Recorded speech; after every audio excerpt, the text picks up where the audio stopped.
Who's that on TV? Oh shit, looks like John Wick. Bill and Ted, just Ted.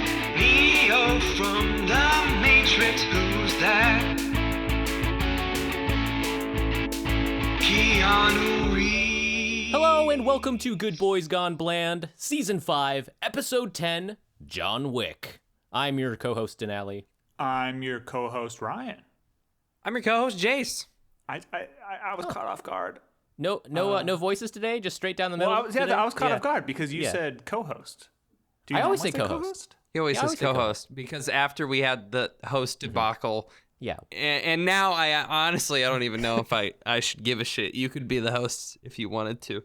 Ryan or me? You. Oh, I'm not. Hosting. And you guys are co-hosts. I want to make a joke that I'm hosting. I don't know how. Pissed off. No, the three of us are hosts. We all split it three ways. Yeah, It's why an egalitarian. why the co? Why the Well, co? because There's they do not that on the multiple. It's Always Sunny podcast. Like Glenn Yeah. is the host, and I don't understand it.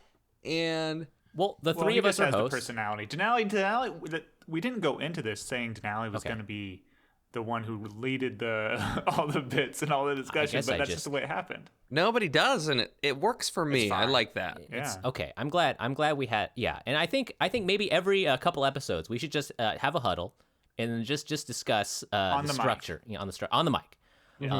So we're all fine with co-host, so it doesn't confuse you yeah, I guys. think all co-host or all host is okay. Okay. I think that'll think confuse people. if I say I'm the host, Denali, and then you come in and say I'm the host, Ryan, they're like, No, well, what I'm the the fuck? host. And then we do a shtick every time. As long as I can emphasize it like that. I'm the host. Yeah, I mean, I worry that'll get dry after. I mean, we're 50 some odd episodes in, and we try to Yeah. change the stick every intro. You know, we got Yeah, to we keep try it. to keep it fresh for you. We should shout out our repeat listeners more often, because like there's people out there doing boots on the ground work for the Good Boys Gone Bland. Yeah, when they start leaving reviews Yeah. like we've asked them to 50 times, then I'll start shouting them out. I'm gonna be aggressive Yeah. with. Yeah, we can. I like to read the reviews. We will read your reviews if you leave a review, and we need Yeah. to not say that at the end of the episode after they turn us Yeah. off. We need We're to say saying that it now. You want to hear about John Wick? You There's wanna hear some people about who've listened to all 52 episodes and have been like, "Oh, actually, it's a good idea. I didn't know I could do that." Yeah, I know. Listen, I see you going for that fast forward button right now to get to the John Wick content. Well, guess what? It's going to be about another hour of this. Okay? Joke's on you. We didn't talk about John Wick at all. Yeah, we're releasing our John Wick episode tomorrow, actually. This is all going to be about how you don't leave us a review. That means they would have. Oh, that's confusing the because the tomorrow recording time. in our Yeah. time is different than the listener's time. I'm actually not free tomorrow either, so like that's going to be an issue too. So Yeah, agreed. we should. Are you guys free Tuesday or? Elden Ring is taking up a lot of my time, so Yeah, is that good? Is that a good game? I think there's a festival on Animal Crossing on Tuesday. Yeah. Okay. Well, that's pretty cool. Yeah. So leave us a review, guys. I'd be so psyched if you did.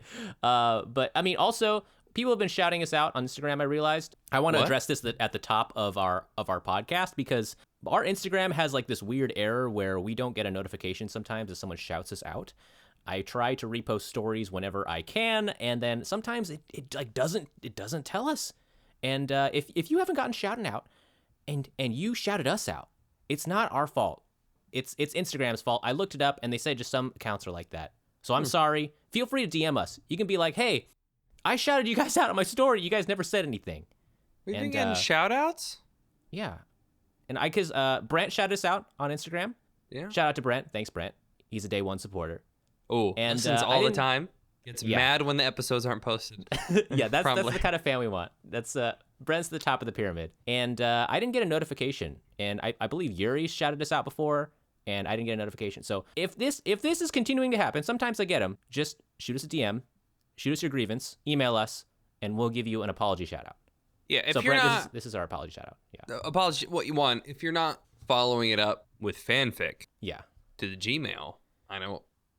Then you owe us an apology if you Yeah. don't write the fanfic. And that's what's up. We haven't gotten a lot of Guys, fanfics. We're gonna really, really regret it one day when someone writes us fanfic and then puts us on blast for not reading it on air. I would love to. How about this? Write fanfic and we will read it on air. That's the GBGB's Guaranteed. promise. Ooh. Okay, so 3 of us right now, we can swear we'll read it verbatim on air. Yes. No matter we might have to vitriolic. We will bleep. We will might bleep. have to bleep. We will That's say the perfectly words fine. into the microphone, though. And if you pay us on Patreon, we'll give you the unrecorded audio. Yeah, or we might just send it to you if you it's on your Gmail account. Well, this is our John Wick episode. If you can't tell. Yeah, this is our John Wick episode. We're in the swan song of Keanu Reeves. Can you believe that, guys? When I finished John Wick, I was like, we're done with Keanu Reeves movies. Wow. Isn't that fucked up? Wait. It was a little less painful than maybe I predicted, right? Like it wasn't went for by. me. Yeah. It may be like it has me thinking about: do we want to stick with a 10-movie format? Is he bland yet? The whole premise of this podcast was we're gonna watch one actor until they turn bland, and for Ben Affleck, we decided that was 10 movies. And since then, I mean, we haven't reevaluated the premise necessarily. Well, I think we can address this, obviously, in Say the Podcast as well. But I think the 10-movie sampling is a good way to see if an actor's roles are bland or if their performances are bland. So, we said that for Ben Affleck. Definitely at the end, we were like, it's gone bland for us. McConaughey, I think we said something similar. I think it was even blander. But maybe in our State of the Podcast, and even we can address it now, like, I don't think it's gone bland, dog. I'm ready for more Keanu. I'm ready for 20 episodes. Well, okay, so my opinion might be like the roles are definitely the same. Yep. But Every I don't time. hate them. I don't hate them as much as I hated like the Matthew McConaughey season. Is the paradox that the roles themselves are, okay, if you'll excuse me, sometimes bland. Keanu's roles, they're not very spicy like McConaughey. McConaughey's throwing a lot of flavor out there. A lot of McConaughey-isms. And Keanu's is reserved. Maybe it's like eating a saltine cracker, and you don't really get tired of them. Yeah, but I'll eat a whole box of those things. I mean, it's wild, right, Ryan? Because, I mean, we've even discussed starting a second spin-off podcast where we watch 30 movies of each actor with the 3 of us. So we'll have Good Boys Gone Bland, and then we'll have Good Boys Gone Really Bland, where the 3 of us watch 30 per actor.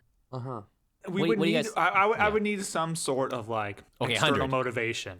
I would need some sort of like oh man, we're gonna do this marathon. We're gonna like do a whole fundraiser, or like maybe we get a lot more popular in the next few years. Okay. But like, and they're pining for it, and like we do a special event where we watch all these movies. Right. Okay. I want Good Boys Gone pie chart where each of us has to watch a third of the movie. Oh, that's interesting. So wait, like I watch the beginning and you watch the middle, and then the end. And then it rotates. And we come together. Yeah. Okay. Jace, I had a very similar thought where one of us doesn't watch the movie, and what then do they one get of to us do? watches it with no sound on, unmuted, and one of us just listens to it. So is it it's the see no evil, speak no evil? Yeah.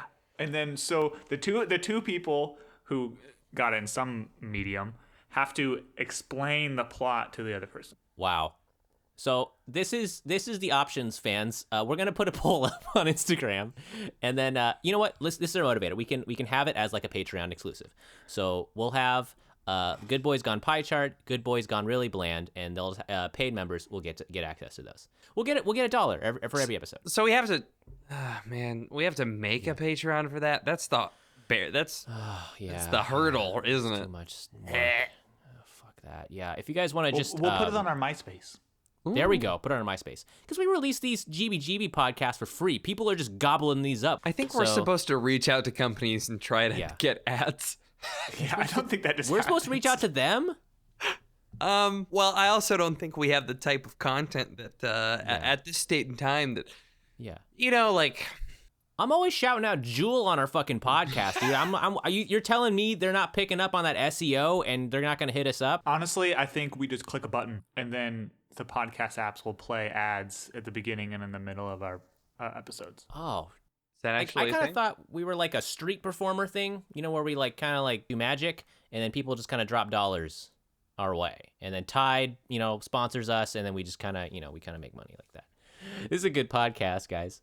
Can you believe we're not getting paid? I can't believe fucking believe this. Yeah, I still think that I'm like lobster cane is the best thing to come out of this podcast. Well, that's so that's the other thing is like I legit think that some of our ideas are better than a lot of the B movies and Z movies that get made, right? And like think about Sharknado and stuff. We have a better premise and already have thought of more sequels and better sequels than the Sharknado movies. And there's already been a precedent for seafood or like, sea creature natural disaster movies. Well, I always get blocked at downloading a script writing software. Yeah. That's where the wall is for me. It's just like making a Patreon. You can predictive text an entire script for Lobster Arcane. I'll do it right now. Okay. So let's just start with a prompt real quick. Cold night, clammy. There's a lobster hurricane headed for Boston Harbor. Whoa, Florida. Cold night is good, LOL. I was like crazy, but man, LOL, yeah. Man, I don't think I'm going on a trip to my place like that. And that is our first script. Opening. That's actually, that sounds like a surfer bro. Yeah, that's kind of how I text now. I guess people know. I don't think I'm just going to my place like that. This is what happens when we don't have a bit in our intro, because normally we do voices and we have a game, and now we're freewheeling. We're like three jazz musicians. We had too many games. You have too many games. Now we got to get back to our roots. This is what podcasters do. We shoot the shit. I forgot. We're watching Keanu movie. This is the end of the Keanu season. I'm sad that it's going. But this is his foray into like a genre that I actually had on my list of pitches for a State of the Podcast one day. I'm not going to do it tomorrow or our next episode. But it's dadcore aging actor movies, kind of like Taken with Liam Neeson, The Equalizer with Denzel. Yeah, Die Hard 5. Die Hard 5, Mandy with Nick Cage, Last Stand, Expendables. Like, this is his, like, I'm 50, I have had a long career, like, it's time for me to revitalize it with a crazy, violent, revenge fucking action movie. Yes. And, yeah, I mean, like, like, this, when it came out, like, I don't know, did you guys see it when it came out in 2014? Did we not see it in theaters together? I think we rented it together. I rember seeing it in the dorm. It came out in 2014? Yeah, it was a while ago. We wouldn't have. Oh, this is like a 2017 movie. Yeah, I mean, they're still releasing sequels. I think 5 is in production right now, which is crazy. Well, that's crazy to me because like I thought this was a lot more recent than that. This was just after 47 Ronin. What? Yeah, kind of I remember. amazing. That was a good this what? Was what? What? Save it for the soundboard. But like I remember conversations on Reddit and even amongst friends, like after 47 Ronin came out and Man of Tai Chi, they both didn't do that super well. Like Keanu was on like kind of a downswing. People were like, oh man, he hasn't had a hit in a while. Like Keanu Reeves, usually when he's in a movie now, it's probably not going to be good. Like it was unfortunate to have those, conversations at the time. But then in comes John Wick out of fucking nowhere in an absolute banger. Mm-hmm. I'm talking just from like a public perception standpoint. We can get into our reviews, but yeah, it was huge. We're not talking huge budget movie here, and I think it's heavily influenced by Drive. 2011's Drive. Yeah, like it's post Drive. Wait, what was the budget on this, Jace? You say? $20 to $30 million. 20-30 mil. I think it did. It ended up doing. I remember seeing it did 80 mil in the box office, which is pretty dang good. That's why they're making them. Pretty dang good. 80 mil. Us three, we'll pull 80 mil, no problem. This episode alone, 30 mil. This episode had a budget of $12 because I think we all rented John Wick. We all rented John Wick this past week. And if we actually like depreciate our microphones and webcams over like a schedule, I think that's probably like $2. Okay. So yeah, I mean, if we make like $10, it's a huge return. But like I looked up John Wick like opening weekend. It's October 24th, 2014. This debuted at number 2. It made 14 mil in one weekend, beat out just by Ouija which opened that weekend as well. Oh, you guys remember really? Ouija? Yeah, fucking like. More like wedgie. Yeah. So nerd. Oh shit! What if John Wick killed somebody by giving him a wedgie? That's in John Wick 5. Oh, He killed a man. He killed 3 men with his underwear. He wedgies them with his underwear. Ouija grossed. Okay, get fucking. Sorry, I don't want to derail us, but Ouija had a budget of $5 million. Okay, it grossed $100 million. What? I don't even know what movie this is. I'm gonna be entirely honest. Ouija. It's spelled Oujia, like the or something like that. Very close to that. It's about the board. Yeah, about the Ouija board. Came but out it has that a 4.5 on IMDb. Wow. It's a shitter, and it like that is a huge return. Is that why they make these terrible horror movies? Like that is insane. Yeah, dude, totally. Because everybody goes to see him with their friends. John Wick got second place to this. I'm assuming it's a dumpster just from the ratings, and that movie made like 10 times its money back. And then Gone Girl was also playing that weekend on its third week. Yeah, like Annabelle, budget $6.5 million, opening weekend $37 million. When you look at like the amount, I mean, I don't know shit about movies, but it looks like John Wick had a lot of work in it in terms of like martial arts and like setting up the fights and shit and like all this stuff. I mean, it made a return of 4 times back. Pretty solid, but that's nothing like these horror movies, man. They play a board game and it's scary. We should make Lobstericane a horror. Yeah. Isn't it? Well, it is partially. Was it not an action movie in your guys'? The first pitch we did with the giant lobster climbing up the stairs and snipping that person's Achilles heel like Pet Cemetery her style head head off. Horror. There's one under the bed that cuts her Achilles, and then she falls, and then the bigger one goes after. It silences the dog, and then it click clacks up the stairs, and then it comes at her and gets her. That's just.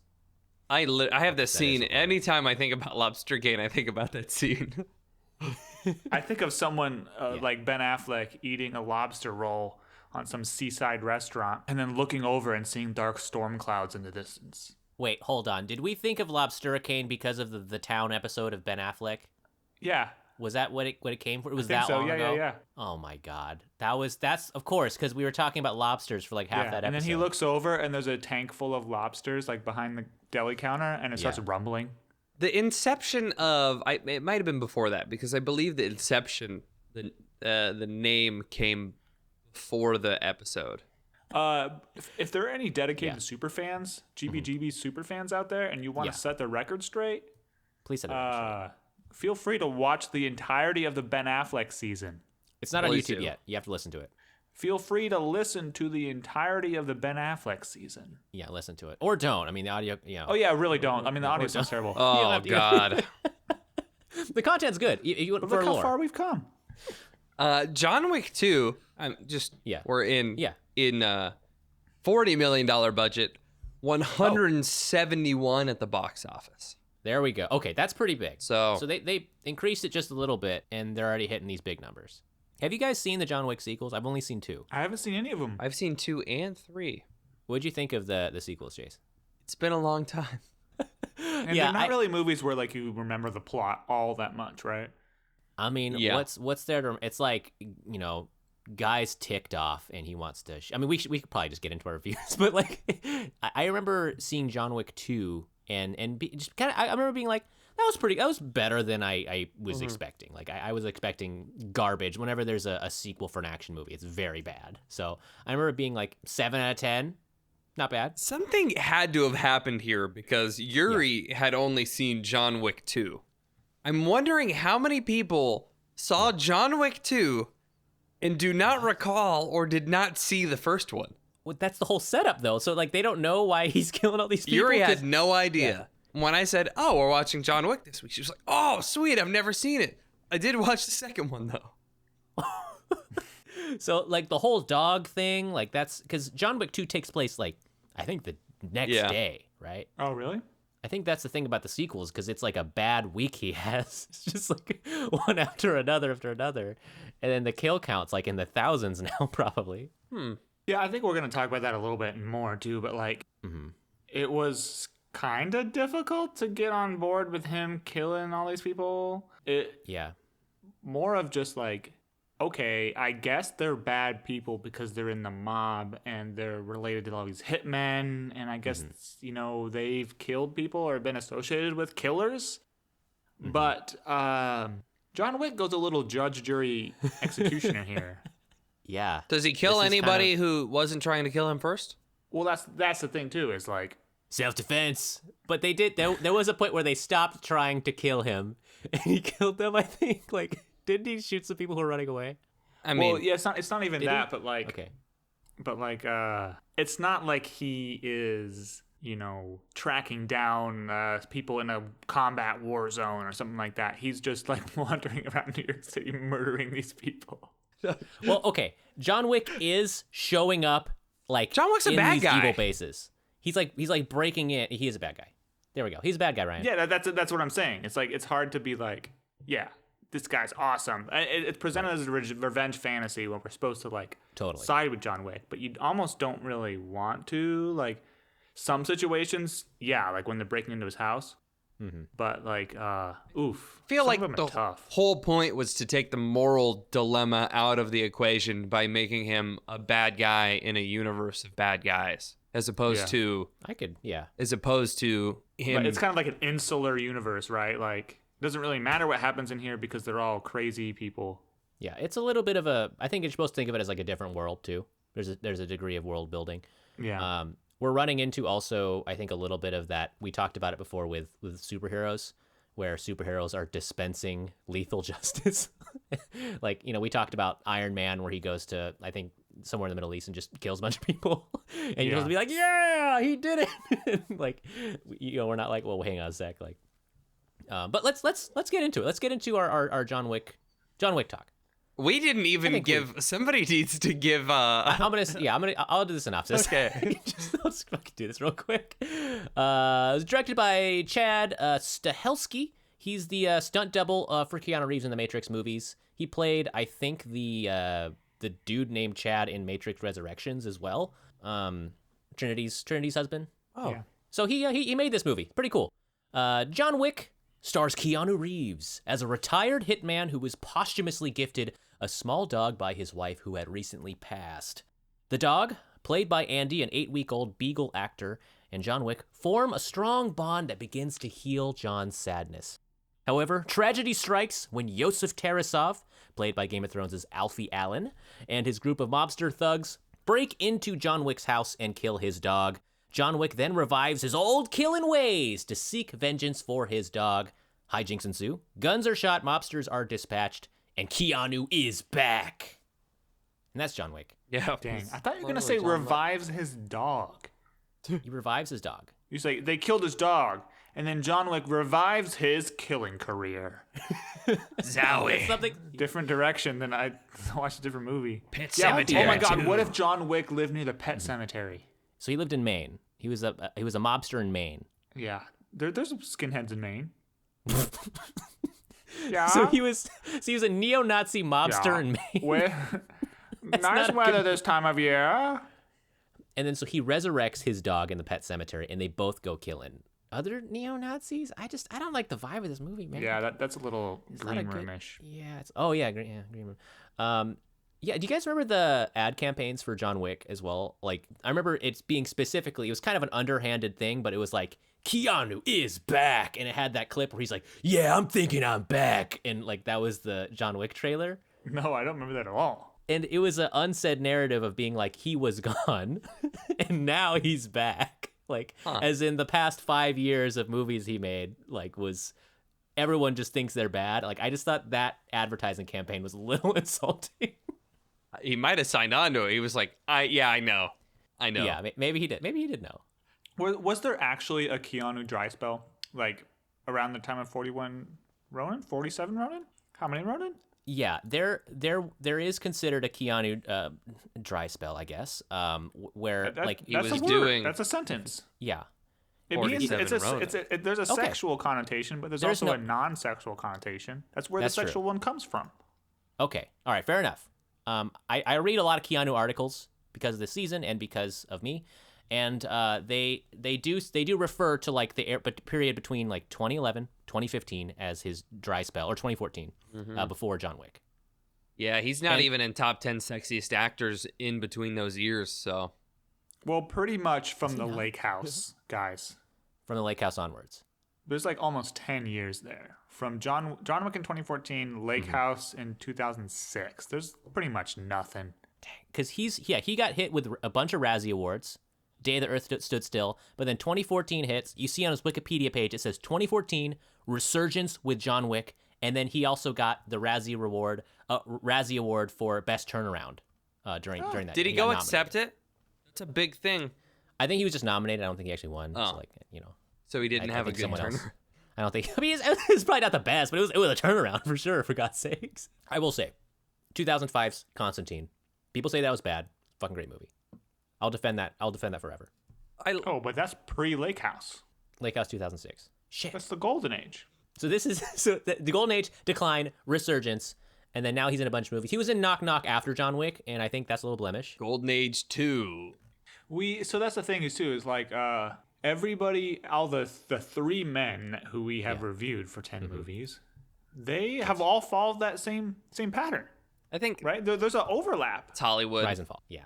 There can only be so many It's the hot same people. years. Oh, really? That's true. Is that? I guess, yeah. Is that George Bush? I mean, I think It's George Bush's fault. because Ben Affleck, we had the Benaissance. Matt had the McConaissance. Yes. Famous, probably the most famous assance. That's true. Yeah. Right, because that was that his whole strategy was he stopped making movies and he came out with Dallas Buyers Club. Oh yeah. And then Keanu's kind of the same pattern. He made movies in the meantime, but they all blew. Okay. Enough. I'm not here to slander. Enough with our boy. We don't even need to be. Come on, movie. No more logistics. What do you guys think of the grief that we get in the whole first act of this film? Yeah.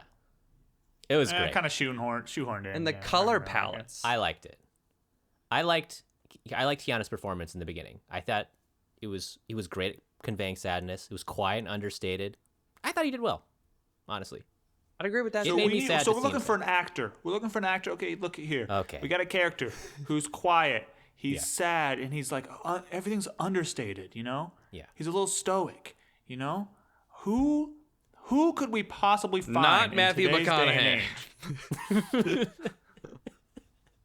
Ben Affleck could do that. All right. Ben Affleck could rip this shit. Let's be real clear. But imagine not in the Keanu way and Gone Girl. Keanu and Gone Girl would be, that I wouldn't buy it because I wouldn't buy people not liking him in Gone Girl. I don't think anyone would be convinced he was a murderer. He might do like the sleazy.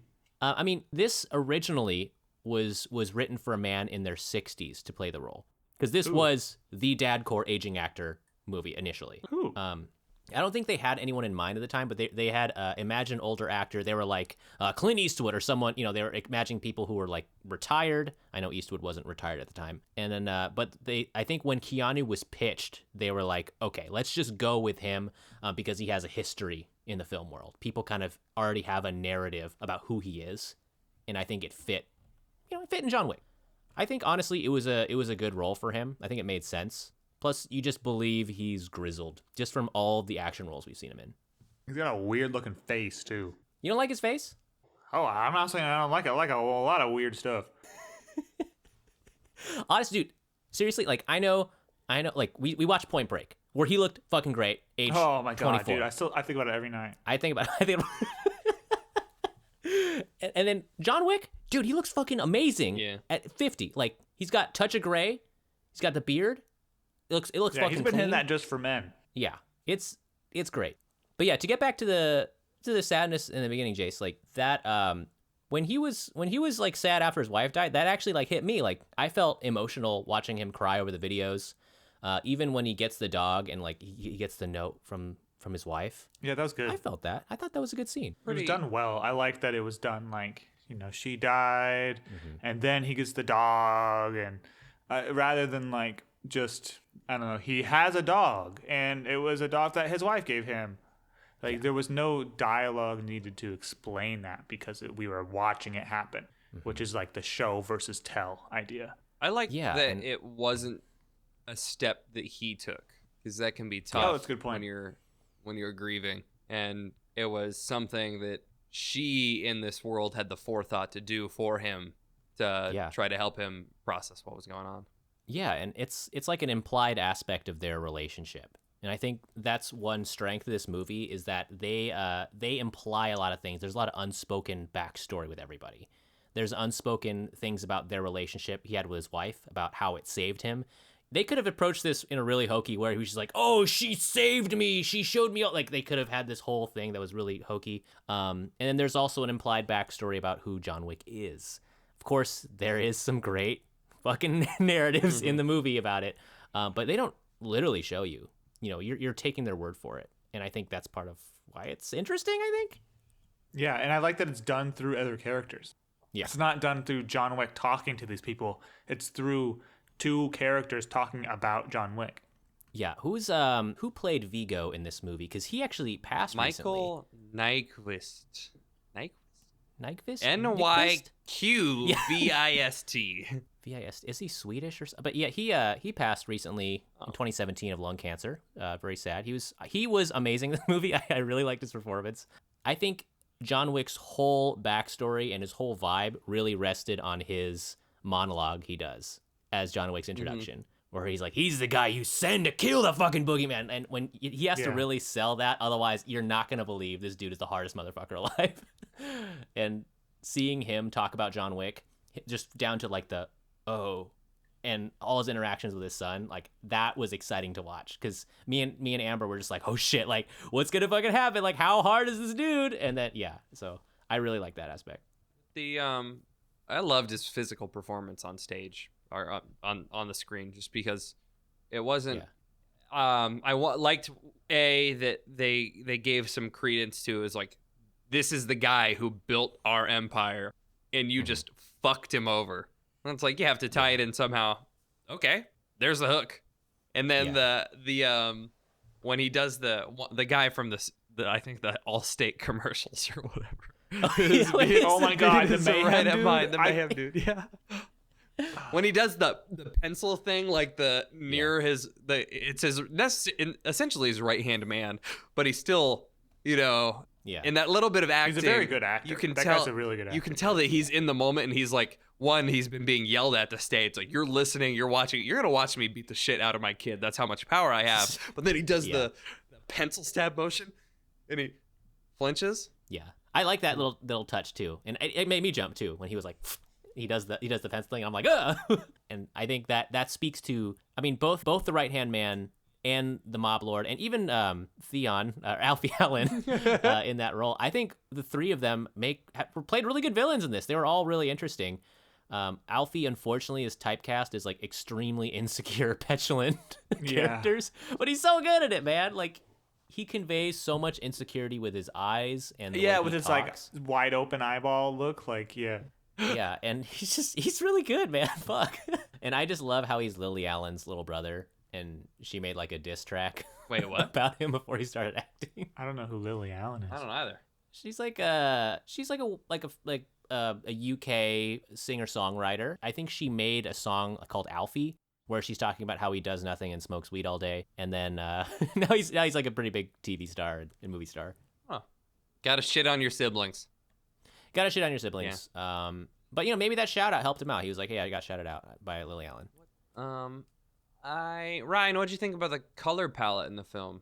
Yeah, that's basically it, right? This movie, there's substance to it, but I mean, like we just talked about with the backstory and stuff, but it's very, very style forward as well. So the color palette is a very interesting choice. I really liked it, and it made scenes fun to watch when there's combat happening. And Denali, you talk about this a lot, where you don't find action that interesting, right? Like if there's explosions and gun battles and stuff, you look away or pick up your phone. Well, if I can qualify, like, I do like fight scenes. I mean, we said this in the Matrix episode. Like, if a fight scene's good, I'll enjoy that. But yeah, explosions, like, that stuff. Yeah, and when the action scene was very stylized, it was really fun to watch, and like you want to look at the screen. But then there were other shots or when there were scenes that were outside in broad daylight, the charm kind of fell off, and you just had to rely on how creative the actual fighting was and not how creative the shooting in the movie was. And at that point, it just kind of devolved into generic, shooter. Yes, the action was kind of interesting, right? In the special John Wick style, where he's really brutal, but and like realistic, yeah, and efficient. But the parts I really liked watching were, like you said, when the color palette was in full focus, like the nightclub scene. Oh, and yeah. the bathhouse scene that immediately came before it. And then the hotel rooms and the house scenes were all the set design was really great. They were very lived in. And I thought that's when the movie shined. And I don't... Shine? Shaned. Shane? That's when the movie shined. Yeah. And I remember those scenes. I did not remember a single like outdoor daylight scene from the first time I watched this movie. I think he got out. There's a scene where he gets out of the car. There weren't many. Perkins gets executed in Central Park. Which I think, yeah. You can't have 4 people standing in a square shooting through a person. I thought the same thing, Jace. Unless you have a bullet that literally, aren't some bullets made to get into a body and then just Yeah, hollow points. So. Well, maybe all the bullets hit each other at the same angle. That's how. That's like some. What was that movie with Angelina Jolie where they it was Wanted? That's some I was Wanted just thinking about that. Yeah. Ryan, I totally agree. And the color palette and I guess editing and the shots made it really interesting. But I also think the choreography was awesome. I mean, Keanu, he's known for doing his own stunts. I think you being able to pull the camera back and just really showing all the moves he's doing, I think makes it less disorienting and a little more interesting. 100% agree. Yeah. That's no knock on the choreography. That's what did it. You can't have one or the other. And I think that's what made the outdoor daylight fight scenes kind of boring. Is it was just one. And there's some other movies that have some cool fight scenes, guys. And it's The Matrix. If it was just the crazy fight scenes, it wouldn't be The Matrix. The Matrix has other stuff going for it too. Yeah. Did you guys see about the nightclub sequence? Keanu was deathly ill during that whole sequence, apparently. Really? Apparently he had the flu and was running a fever of 104 that day. Nowadays in COVID times, you should not go to work if you're like this, or maybe any time. But he did go to work that day, and then he learned and memorized all the choreography on the same day and shot the entire thing during that day. This is why you pay the big bucks for the K-Man. Mm-hmm. Do you guys notice how many nightclub scenes there are in action movies? Well, probably. Yeah, because old dudes want to remember when they could go to nightclubs.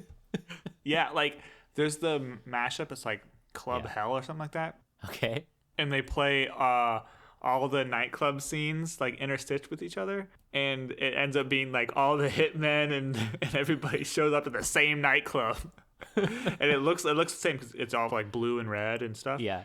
And it's crowds dancing house music. Yeah. And it's funny because the Terminator has a nightclub scene. Damn. Every movie, yeah. Yeah, Janelle, you would really like it. It's a good I'll probably place have it to in the background. I yeah. mean, roller See the rinks not underbelly? exciting, and nightclubs have I run a roller rink. on a more serious note, this is the first time actually watching this movie and trying to pay attention to it and think about it, because I think if I've watched John Wick before, I'm in it for a few scenes and then being on the phone, casually enjoying it. I feel in the first third of the movie, in the first act, they set up John as being a very he's a force of nature, and I think the part of that in the character building is that he's very thorough, he's very efficient, and he does things in a very specific way. And so it's wakes up every day at 6 a.m., has a routine, knows everybody. We get that with the funny police officer scene, but knows the guy at the airfield that lets him onto the airfield. It's just how his character is. When the dog dies, he leaves his alarm on in the morning and buries the dog, comes back in, turns it off at 6:19. And when we get to the nightclub scene, obviously we're in the second act, maybe not even halfway through the movie, so you obviously have to have a story after that. But he's got a knee on some dude's neck that he's just incapacitated. He's looking at the guy who killed his dog in a bath, and literally right there could have shot him and ended the whole thing. Instead, looks at him, puts his gun onto the guy under his knee's head, shoots him, and like lets the game go on. And you could tell instead of the going to get a job done, John Wick, it's like I'm gonna fuck you up. I'm gonna ruin everything. Yeah. And then he burns his dad's cash, and he's like, I had fun doing that. This is John Unleashed. He wanted to play with his prey before he play with his food. Yeah. It's weird like Jace when you mentioned that because once he finally gets to Alfie's character, he just unceremoniously dispatches him. Yeah, it's kind of a weird. It's kind of a weird if you compare the two. Why would he be so like, oh man, I'm gonna turn this into a game. I'm not just gonna kill you. And then when the next time he meets him, he does the exact thing that he didn't do the first time. I don't quite understand. Like, it showed that John Wick is an efficient, cold killer who just gets his man. Except that's literally what we learned in the last scene. This is the one time he's breaking the rule. So I think it was a little bit of like, there's a lot of ideas, and this is just a small budget movie, and we're just gonna do what we can do. We literally, maybe. I had that conversation with Yuri. She was like, "Oh, he's got him. He just shot him in the leg." The camera changes. He's walking up. She's like, "See, now he's gonna make it personal," and he shoots him in the head. And she was like, "What? Yeah. What?" Well, maybe his whole goal was to maybe scare him more. Maybe like after a while, he's like, okay, he's in a safe house. I didn't really get to fuck with him in the nightclub like I wanted to. Maybe I should just do it now that like there's all these obstacles. Like, the guy, he's like, I scared him good. He's playing Xbox and he's like pissing his pants for like 3 days. And like, I didn't get to shoot him. I might lose maybe he just wanted to do it right there where he's like, I've killed 60 guys in between then and now. Like maybe I should just, that could be part of it. It would have been nice to see a little bit more of that from like a non-John Wick in an open battlefield just fucking killing everybody everywhere scene, and more of like John Wick being a super skilled assassin, right? We didn't necessarily get him like breaking and entering into a house and not being detected sort of thing. We got like he walked in the back door to a nightclub, but it reminds me of like The Departed. The Departed. Like all the twists and turns in The Departed come from someone being like sneaky or doing something without information, like information that other people don't have. And like the kind of famous ending of The Departed, that is something that can work narratively. Like this guy has been planning this thing for a long time, and you don't get to see every step. You see it from the victim's point of view, and everything in this movie is pretty much from John's point of view. I don't know. It seemed like it kind of was a letdown. It was one of my least favorite parts of the movie, with that fight especially, but like, and the killing of the main bad guy. Well, John's not a stealth build. He's more of an ADC build. He kind of moves into situations, guns ablazing. He has no stealth stats. I think he's maxed out damage. He's got a high Constitution score. I mean, how many Very shots simple. he absorbed? Dexterity, Constitution. There were a couple cool. There were a couple cool times where he all the guards at the safe house, right, are like saying, "Hey, checkpoint 1, how you doing? Hey, checkpoint 2, how you doing?" He did do a charisma check, yeah. Yeah, he's like got one of the microphones, like, "Yeah, we're doing good." Okay, so he did pass a charisma check there, but I don't think. I mean, right? Yeah, I agree, Ryan. It might be cool to see like the mastermind side of John Wick. Where he's kind of deceiving and planning all this shit. When can he outsmart the other people and not just outgun? Yeah, I don't but really he's know not that he smart. was trying to. Yeah, I think everything is like really straightforward. Like he's place like, with I'm guns. Pissed. Yeah, it's like he'd be like, I need to know, and somebody would be like, okay, here's this information, John. I like you from our backers 3, and he'd be like, okay, I'll go there with a gun and I will fix this problem. And yeah, Jace, and that's part of why I think this movie is dadcore, because how many dads like fantasize about just like, I got my gun, like I'm gonna fix this problem, I don't gotta think about it. Like, That's a huge problem. I'm not talking necessarily about our dads, but I'm just thinking like men in general. No, who are totally. older, That's like a huge thing. Yeah. Revenge fantasy is very uncomfortable right now with what's going on, right? Because there is a toxic component to this genre of film. Yeah.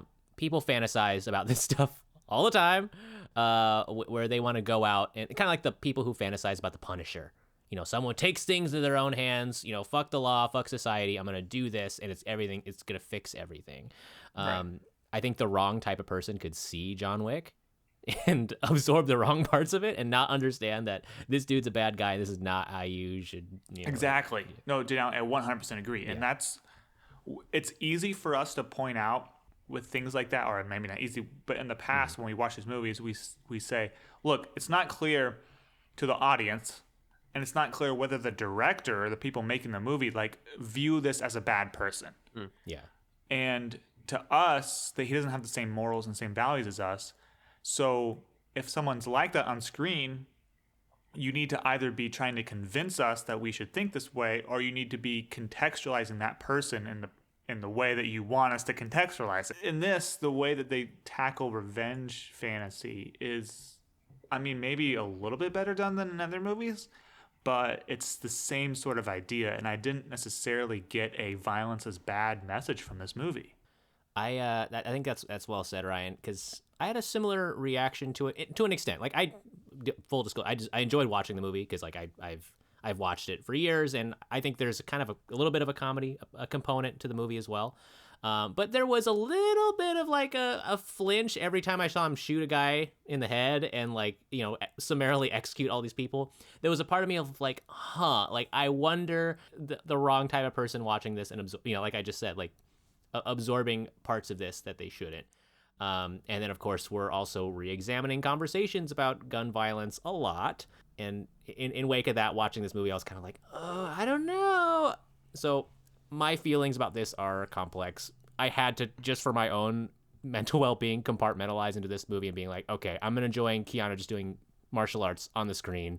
This is a self-contained thing. Yeah. I think personally, from hearing you say that, I think that's the best way to think about it, because you have a lot of care went into the reason that he's shooting people in the head is because I think we talked about this a week ago. Again, when you discharge a firearm, you're discharging it to kill. You're not discharging it to wound, to maim. And this is a person who in world is a trained killer, listed as the best of the best. Details: where's the watch hand facing him, so that if he was holding a rifle, he would be able to see what time it is. They put a lot of nuance into the shots and the choreography in this, and in the greater scheme of things, if you do not have a separation layer, and you're somebody who went to the store and bought a $600 handgun, and you don't know what you're doing, versus John Wick, the bad guy who's fighting worse guys or something. I can see why that would be taken the wrong way. No, I think that's you said it well, Chase. And comparing this to movies like Jason Bourne, right? Jason Bourne has a different editing style in the fights, right? But you could imagine that they had different approaches, or that maybe they swapped approaches, and that would be really crazy to see those Jason Bourne fights where there's this guy who's put into this situation and he literally has amnesia and he's a trained killer and he's fighting against the system and he's talking about what is is assassination a good thing or a bad thing? That's those movies I like a lot, because you can watch them and you can think and you can kind of be what would I do in this situation? What's the moral decision? And when I watch John Wick, I'm the moral thing to do is just grieve, try and get your car back since you have some leverage, but just, I don't know, man. Yeah. In some ways, this movie is a showcase, a technical showcase for stuntmen. He's probably employed absolutely. hundreds of Great stunt people. martial arts. It's also a technical showcase for, gun battles in movies, which still isn't a lot of movies, not just John Wick.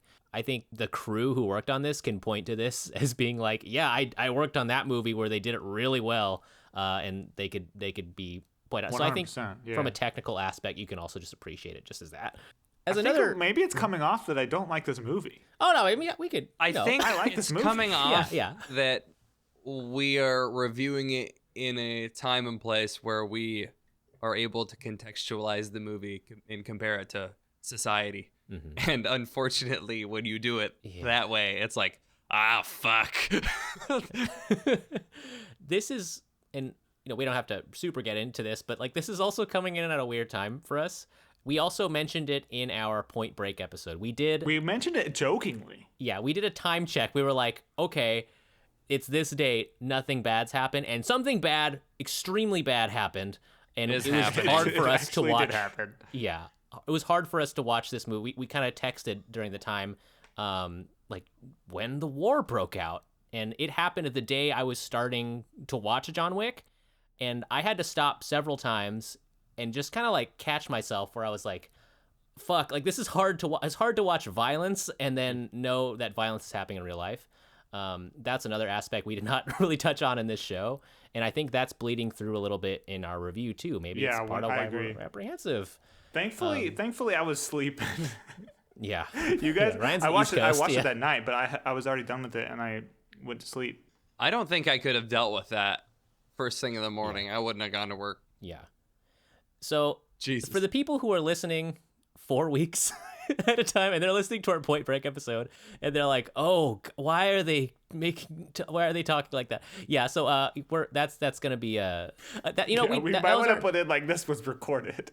I think we explicitly said it. So yeah, it's a unique timestamp, and now we're on the other side of it, and we're like, "Oh fuck," and that's also why I think we were apprehensive about this movie. So I was obviously able to compartmentalize to some extent watching it.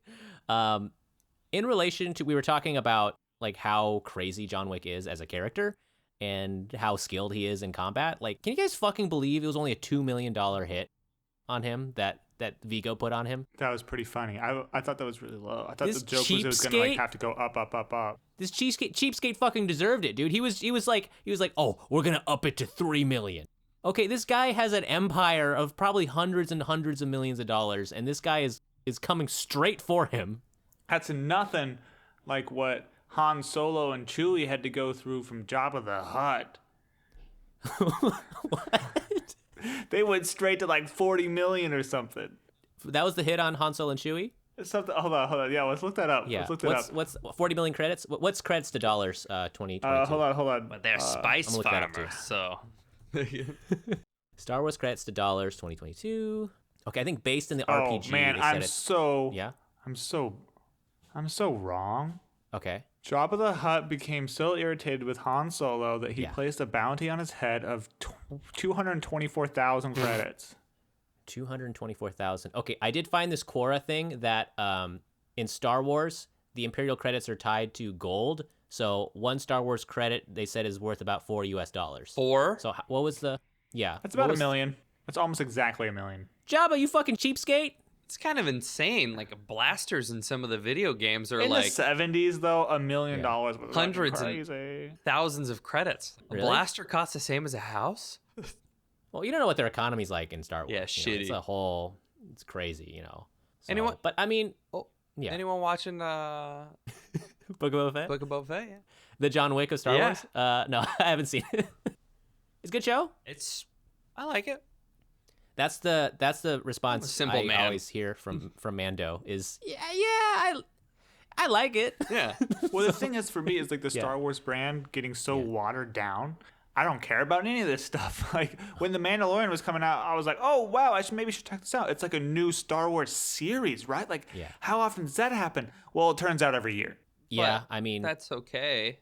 No, it's fine. It's just like now I'm not really like urged to go see it, right? Because like for the I don't have a Disney Plus subscription, and like Jace, I'm gonna see Book of Boba Fett. Boba is like one of my favorite characters, so I have to see that shit. Pretty good. I used to read the Bounty Hunter series growing up, like the novelization. You guys noticed in the beginning of John Wick, this review's a bad. At the beginning of John Wick, you guys notice when the dog Dookie was really fake? Oh yeah, it really was fake perfect. Yes, I forgot about this. It was the perfect little shitty poo. It was a perfect dollop. They put all this detail and special effects, and they couldn't afford realistic dog Dookie, like for real. Just follow a dog around for like 20 minutes and then grab it. They make them all the time. Yeah. How old was that dog? 8 months or 8 weeks. That dog's not pooping solid, so. Oh, that's true. It just comes out like a misty spray bottle. It looked like chocolate froyo on the ground. And like ruined my immersion. The whole movie was downhill from there. I did, because I saw this movie with my dad, because I've seen this movie multiple times. One of the watches with my dad, the second watch, I noticed it the first time I saw it. And while I was watching it with my dad, he was like, oh, that's fucking plastic. Like when the dog shits on the ground, and like he couldn't get over it either. And then I watched it with Amber, and she's like, oh, nice dookie. And I'm like, does everyone notice the dog shit? Like, Ryan, did you notice the dog shit? I've seen this movie twice, and I've never noticed it. Yuri noticed it. It's insulting. Yeah. Okay? I didn't even know what you guys are talking about.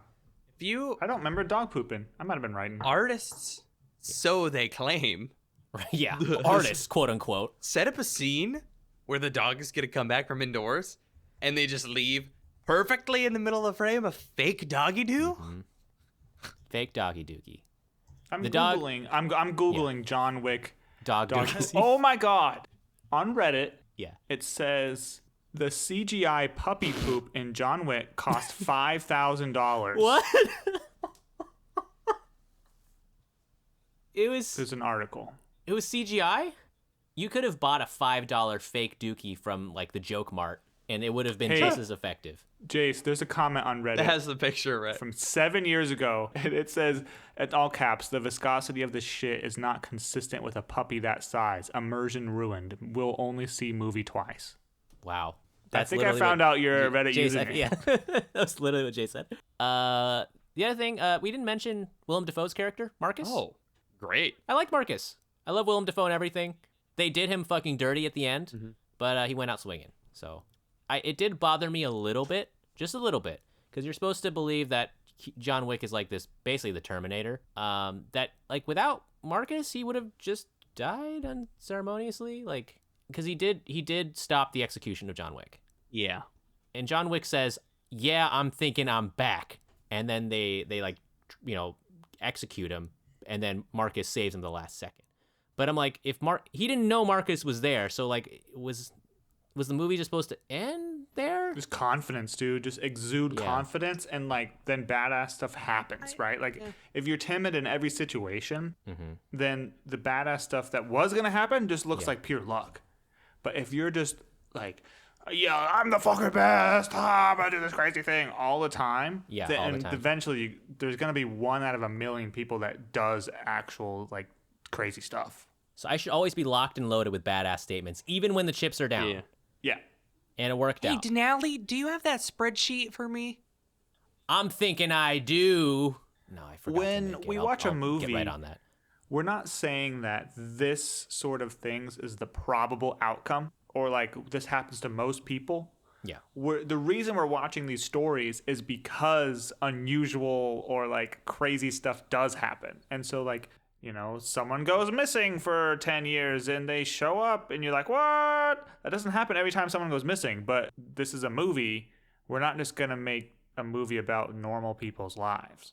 So like, this is the movie about the guy who says really badass shit at like inopportune times. And then it coincidentally kind of comes true. I think in lieu of that, I think they also understand that their lives could probably end pretty quickly. I don't think John Wick thinks he's better than anybody else. And you get that in the end when the father dies and has a knife in his neck. And he's like, be seeing you, John. Yeah. They're all on borrowed time. So I think it just doesn't phase them. Could you imagine if this was like in the Hunger Games?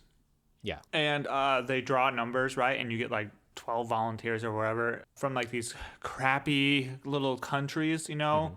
And then John Wick's number gets pulled.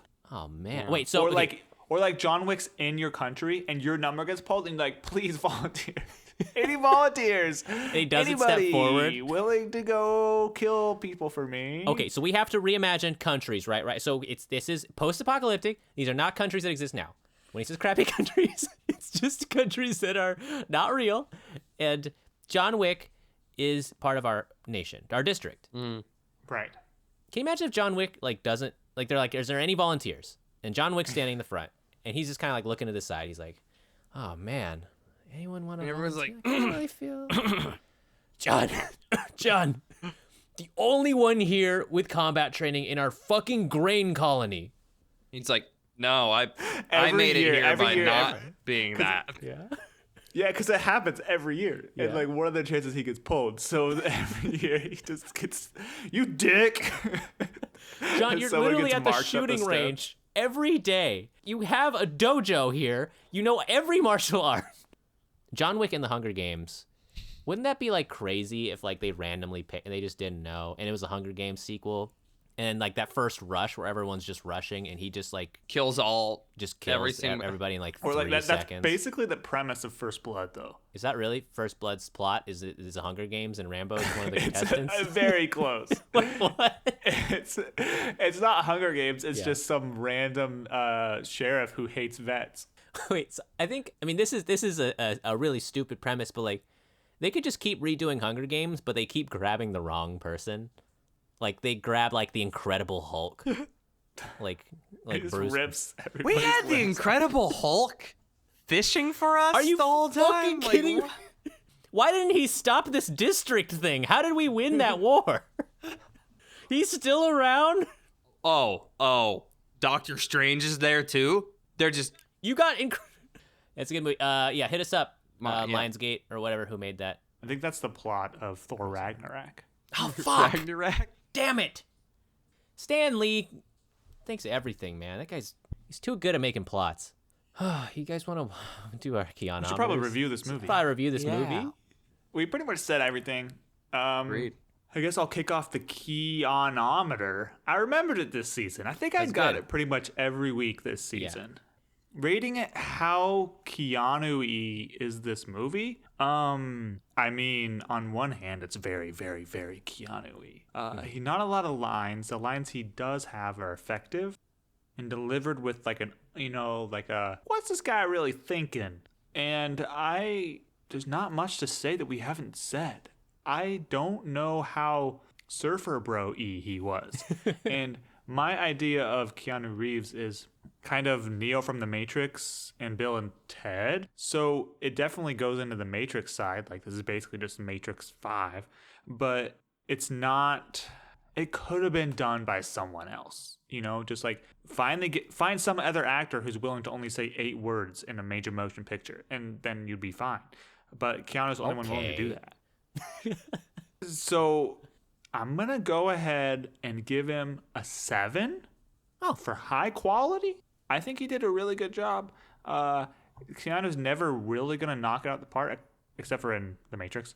But, like, I think he did pretty darn good, and there was a lot of him. He was in, probably 80% of the scenes. I don't think there's a big whoa, right? There's no big whoa. The hair is nice, but he's not that sexy to me. I'm not really into, like, the silver fox. Yeah. Yeah. You don't like the daddy look? 7. No, not really. Yeah. I'm gonna erase the number that I wrote down, and I'm gonna bump it up. I think I disagree. I think all of the things that we've praised Keanu for doing in the previous movies, he applied to this one. If you want somebody who is not going to talk a lot and still be effective on camera, I loved the first act where it was just Keanu grieving. And then throughout the whole film, the same things that I liked about Speed and that I liked about Point Break, where he delivers these one-off, either heroic or inspirational or funny one-liners, he does so in the John Wick badass kind of manner. He's really dedicated. Like, talked about this a few times. This man is extremely dedicated as an actor to producing a true to physical form movie and martial arts experience. And he just cares so much about it that I don't know that another actor, if we were doing a meter, this role just suits him perfectly, and I think he did great. Love the hair. Yeah, no whoa. But I want to give him a 9. I wish I could give him a 10, but you made some solid points. I don't think I'd want to see anybody else in this role, though. I'm just making it up. Yeah, we all are. I don't give a fuck about my... Yeah. 9. Yeah. Jay, I mean, I agree. Like, I don't think I could imagine anyone else. I mean, I'm trying to think of other people who have competed with him for similar roles. I'm trying to imagine John Cusack as John Wick. Can you imagine John Cusack? No. I'm trying to whip out a John Cusack impression, but I literally can't. I was thinking that'd be like, is this a bit? I can't. Does he have this on standby? Is only now letting the world know? You could probably go far with a John Cusack impression, right? Because yeah. How many other people have one? I know. You'd instantly be in demand. I'm trying to think of a John Cusack movie I've seen. I've seen 1408. Oh, I'm so scared. I'm John Wick. Okay. Christian Slater. Christian Slater. He's also competed. Anyone got a Christian Slater? He seems like he smokes a lot. I'm John Wick. You better watch the fuck out. I'm Christian Slater. Yeah. Honestly, I should know who all of these actors are, and every time you say an actor's name, I'm just like, I think I'm face blind, and I'm like, who are you? Well, John Cusack is more famous than Christian Slater. I mean, I pretty much know Christian Slater from Interview with a Vampire. Oh my God, I would rather die than watch John Cusack be John Wick. That would be hilarious, though. Okay. Keanometer. Yeah, okay. We've said before that Keanu is a very physical actor. I think that's where he really excels, is his emotion, his body language, his way of communicating things non-verbally, I think, is his extreme strong point. He's not one of those actors that I think delivers really crazy monologues where he does all these accents and kind of inhabits these really crazy, verbal characters. I think his lines are better in this movie than we've seen before. I think he's learned. I mean, this is at a point where he's done acting for a really long time. I thought all of his lines in here were pretty dang natural. I realized watching Speed and Point Break and things like that when he was in his 20s, every once in a while there'll be a little bit of a clunker where I kind of just have to it pulls me out. I did not have any of that in this movie. I think it was a very good, solid performance. Regarding the whoa, which is part of my Keanometer, there was no whoa in this movie. They said it was intentional. They said they were paying homage to Keanu's history of saying whoa in films. They purposely had characters say oh in a similar way whenever John Wick's name is mentioned. They had them all go oh. And they said that was a homage to whoa. I don't really, that's not. Made up anyways, after but the fact. They said the directors deliberately avoided having Keanu's character say it. So I think it would have been out of character too if he was like, "Whoa, I'm so good at killing guys." So I think that's fair. His original name was supposed to be Scorn, which I think is a fucking terrible thing. No. The movie is supposed to be called Scorn, and his name's Scorn. And then Keanu pretty much told everybody his character's name was John Wick. Whenever he would talk to people, he'd be like, "I'm in a movie called John Wick." And he did it so much that people started talking about it in front of the directors, and they're like, "We should just change it to fucking John Wick." Because I think Keanu doesn't like Scorn, which I love. But I think he had a lot of say in this movie. I think this movie is the way it is because of Keanu, because of Keanu's history. I think the underlying narrative of Keanu being back. He's had this whole time period where he's an action star, and then he was retired for 5 years, quote unquote, in the movie plot, but also maybe in the minds of people who are action movie fans. So I think John Wick's arc in a way kind of mirrors Keanu Reeves. I think he was made for this role. I'm not going to give it points for being kind of like the Keanu that I love for as far as Point Break and Bill and Ted goes. So he's going to get a little bit of a dock there. It's going to be an 8 out of 10. Great Keanu performance, but it's not 100%. Now, as a movie, I mean, I don't know if there's much more that needs to be said. I guess I'll give my personal opinion on it, but it's fun to watch. You can sit back for the first, hour of this movie and just look at the TV screen, and it's fun to watch. That's the kind of the idea behind it, right? You don't need to know much about what's going on TV. Just Keanu Reeves is killing people.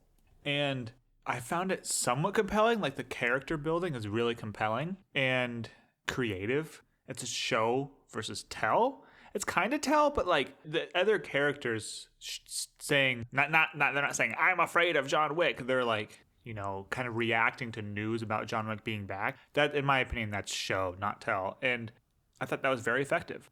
Unfortunately, Julie had not seen this movie before and didn't know what it was about. So within the first few minutes of the movie, she uttered the phrase, "I didn't know this was a puppy movie." Oh, no. Did you watch a trailer? It went downhill from that. No, we never watch trailers. You didn't watch a trailer before you see a movie? This has been a trailer household. We haven't talked about this in a long time, you heathen. Quiet yourself while he does his review. Okay, right, yeah. I think there's little details. I mean, really, this movie is all in the details. There's some problems. think from an overarching, like, let's make a 100-minute long, actually, it's pretty long. It's like 2 hours, right? Yeah. Let's make a 2-hour long movie about this idea. And it gets kind of stale after a while. And they somehow made like 4 more. So I don't think there's anything about this movie that hasn't been said.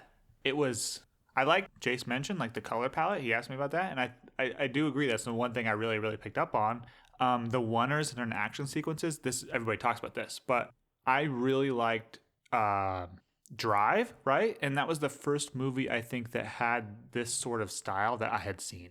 Since then, I've seen other movies, but like it is very, I think, influenced by Drive. It's obviously post-Drive, I think. That's just my opinion. That's my guess, maybe. I don't know where to put this on the chart. I'm feeling around the 7-8 category.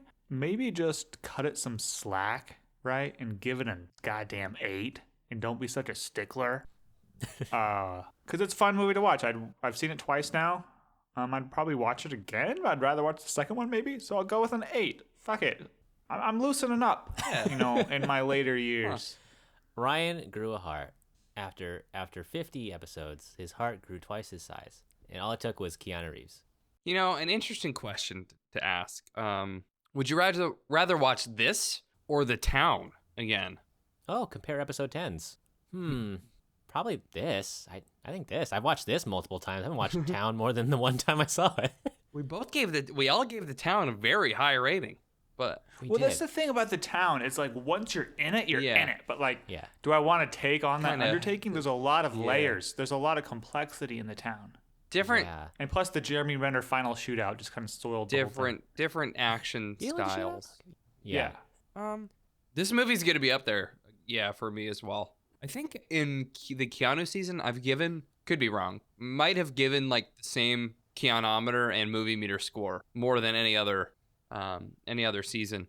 I really enjoyed it. I think that there was that the movie was simple. There weren't complex stories. The character wasn't going through any type of complex planning. John Wick really just showed up with a gun and did what he had to do. Again, the action, compared to other action movies, as people, Ryan, as you, who got me into Brazilian Jiu-Jitsu, seeing that female assassin do a bow tie choke where she takes her leather jacket, she unzips it, she puts it in her mouth, and you're like, why the fuck is she biting her?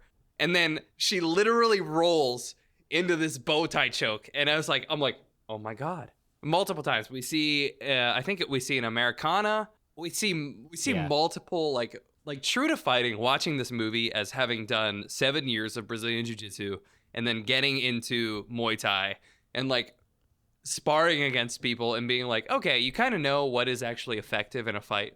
If there isn't like a deadly weapon involved, if there isn't a knife or a gun, and you're fighting barehanded with someone. This movie is it's bussing. You're like, oh my god, they're grappling. And it's vicious too. Like you get on top of somebody and they're throwing a knee into your ribcage. And you're like, oh, fuck. Oh, yeah, God. I do totally agree. The judo especially is what kind of caught me off guard. You don't see a lot of like accurate judo. Kind of visceral, I guess, for the fighting in this movie is how I would describe. I haven't used that one before, but the fighting in this movie is that word. And then the other thing, like story-wise, I really liked the progression of, we might have joked about it earlier. Multiple times, John is just asked, oh, are you working again? And the first time is the police officer after he murks like 12 dudes who break into his house.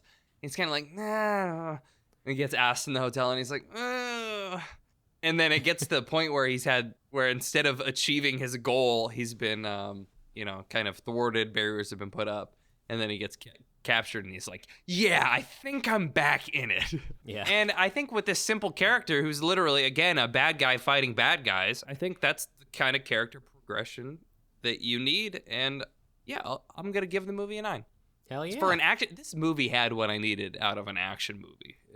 And that's about it. Totally. I'm not a big actioner. If you want to compare episode 10s, I mean, what was McConaughey's episode 10? Was it Lincoln Lawyer? I'd watch this over Lincoln Lawyer. What was episode 10 of the dog season? It was Old Yeller. Dude. Fuck. Which I think Old Yeller is the John Wick of dog movies. I never want to watch that movie. Old Yeller is the John Wick and Lincoln Lawyer of dog movies, though. Like, it is the aged dog out for vengeance. And then what was 10 for horror? Holidays. Ugh. Holidays. Okay, yeah. I think John Wick beats all of those out. A dumper. I would like John Wick to show up. Do remake Holidays where John Wick shows up and he kills everybody in every scene of Holidays. Yeah, this movie, I think it's pretty dang effective. Like we've talked about this before. Like, I think this movie could have been easily really bleak. I think it also could have been easily really boring if they didn't really nail those action scenes. When they wanted me to be excited, I think I was. I also really believed Keanu's character. It was, I think, in the strength of the writing and the performances. But I really bought that Keanu was this extreme grizzled badass, and it showed again in all of the action scenes. So I think that really worked in the movie. The motivating factor, where they really build up his connection with the dog. I think you could have set that up in the wrong way, where I think it would have seemed really cheesy and almost hilarious. But they didn't. I was actually sad, and I can actually see how someone would go insane after something like that, because in that pretty traumatic scene, when the dog gets killed, like, it makes you angry and scared and freaked out as an audience member, and I think it was effective in that regard. Regarding the tone of this movie, because it sets out exactly, I think, what it wants to do, I think it's up to the viewer as to whether or not you like that. If you're not an action fan, if you don't like this whole genre, this is definitely not going to work for you. But if you like this stuff on any level, I think, yeah, this is a banger. This is a banger in terms of, like, action movies. I like seeing Keanu in his element again. I think it was fun to watch. When it came out in 2014, when I was a young, insecure male, I think I was like, oh, fuck yeah, like, this is the best movie ever, he's killing shit. Like, I was so into it. Now, a couple years removed, I think we talked about, I think there's other aspects now we're considering, but even still, I had a lot of fun watching it. I'm going to give it an 8 out of 10. I'd recommend it to people who haven't seen it. But yeah, if you're not an action fan, if you don't like fucking shoot 'em ups and everything, like, totally fine. You don't need to see this. That's a great score from all three of us. 898. Like, yeah, it's we ended solid. We ended solid. It's almost it's like so close, right? Like, for me, an 8 is something that takes a mediocre premise but executes it just really well, or it's something that's like, pretty darn good, and it's one step away from being phenomenal. I think that's, for me, it's the third act in this movie. The official kill count in this movie, they said is 84, but I think a YouTube video said 76, right? It was not 69. Wasn't 69. Dude. It was also close to 69 though, because I think Keanu Reeves and the producer said it was 84 people he killed, but then a YouTube video counted out the ones that weren't cut out in the actual movie. It was 76 kills. That's a lot of that's a lot of people. I think they said he has the highest kill count of any on-screen character. He beats out like slashers. Thanos, bro. Yeah, because they kill like 5 or 6 people a movie. Yeah, I think. I was reading, if you ever get a chance to read like the John Wick Wikipedia article just as a franchise, I think they said he's killed like 500 people across like 4 movies. And I was getting a little fatigued watching this, and I wonder throughout the sequels, are you going to be kind of like, fuck, like, how many times is he going to do this? This is the thing. A lot of them aren't meant to be spectacular or cool or he's doing anything crazy. It's like, this guy is literally just a very technically trained killer for hire. And like, oh, okay, now I can move through the room. What about, did we rate The Accountant this high? The Accountant is one of those double movies, I think, too. It came out like the year after John Wick. Ben Meter. What did we give The Accountant? I didn't give it very high. Accountant, wow, movie rating, Number of the Beast. Yeah. I think in retrospect, The Accountant I'd probably give quite a bit higher than that, thinking about it now.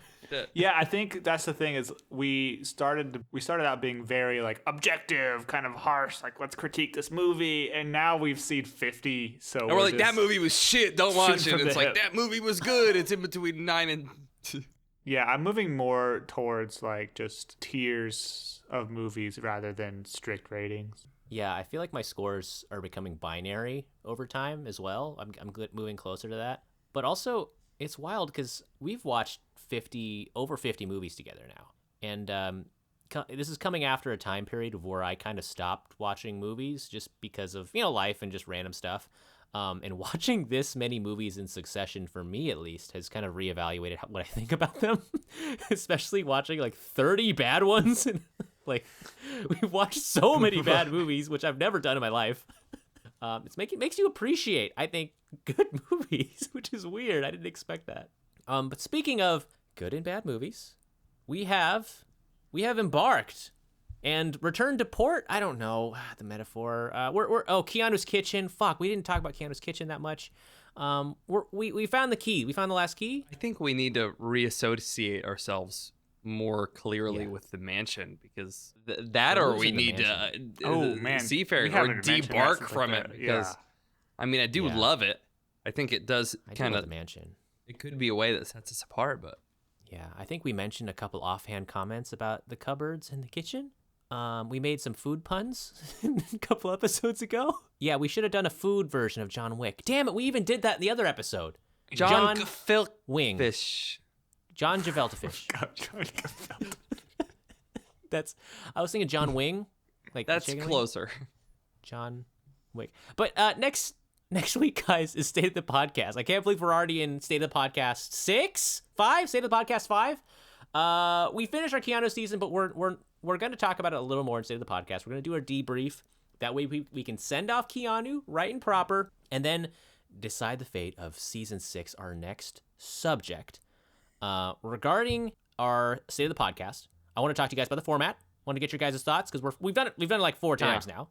We've reevaluated every time. I'll fly to LA and New York, and we'll fight about it. Do you guys want to try like doing it randomized? Like, do you want to just Wheel of Chaos it? Whole thing. Rather than voting, and here's maybe my thought, and I would want too, but God, wait, more meme choices? But I think each of us, if we just pitch 2 pitches each, then we just fucking spin it. We can just say our pitch just because of why we want to pick it, and it has no sway as to whether or not it's going to convince us 3 whether or not to vote on it. And that's a good idea. We can, because I like that too, because like you don't have to spend a half hour debating what we're gonna vote.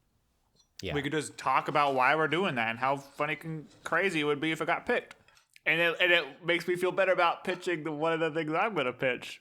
Okay. For next week, we're going to be doing State of the Podcast. We are discussing behind the scenes of how that's going to work, because every State of the Podcast, I feel like we change some aspect.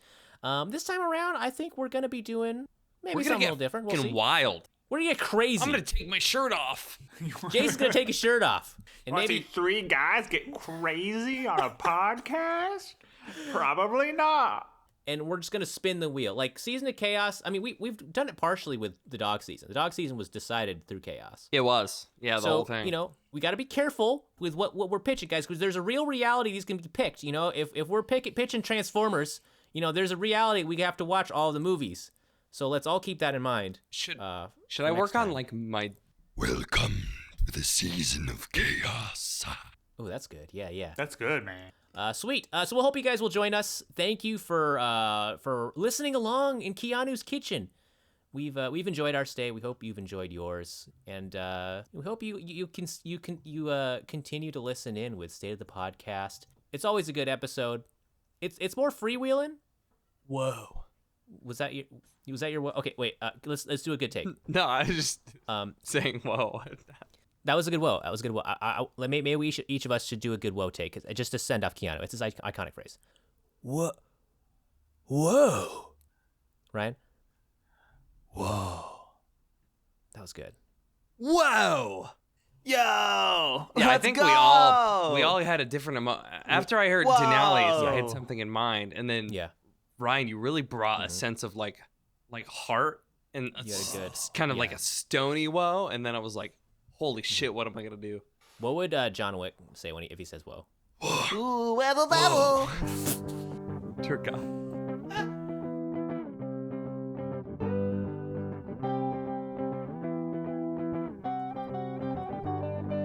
Whoa! I'm thinking I'm whoa.